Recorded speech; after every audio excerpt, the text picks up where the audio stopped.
Well, I haven't been working on the Cherokee or wheeling it much recently because I've just been busy with school and such, but I did have some time to do the four-wheel drive / all-wheel drive swap on my Comanche.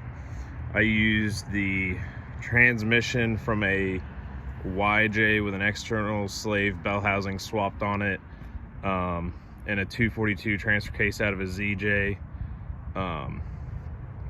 which, fun fact, you have to take the whole transfer case apart and take a little collar out of the input for it to mate up with an AX-15, because the earlier automatics had a little nose on the end of their output shaft that slid into the sleeve to help it stay centered.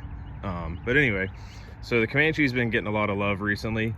I found out that with all-wheel drive launches, the toolbox would move with the little clamp system that I had before, so I made these mounts with some riv nuts and some angle iron because I didn't want to drill holes in the top of the bed rail.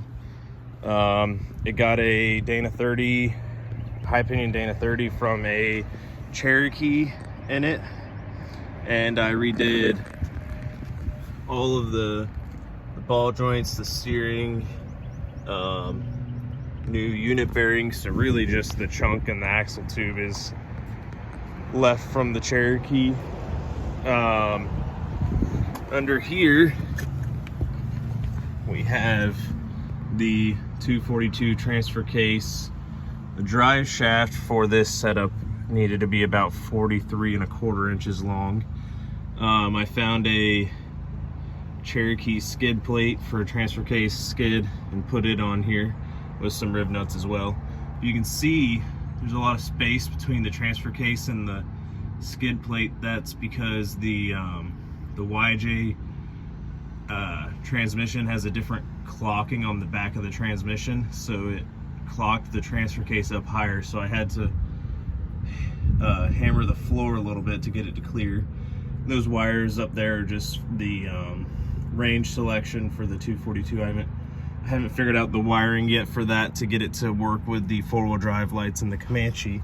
I had to have the front pipe redone since the full exhaust was done when it was two-wheel drive still, and it was getting in the way of the drive shaft.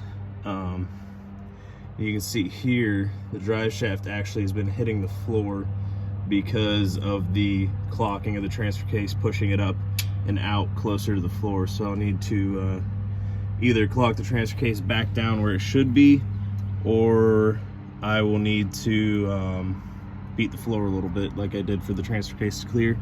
As you can see, the transmission looks like it's in pretty clean, nice shape. It says that it was rebuilt in 2003, so who knows how many miles it has on it since then. Probably not that many, since the Jeep only had 175,000 on it that I got it out of.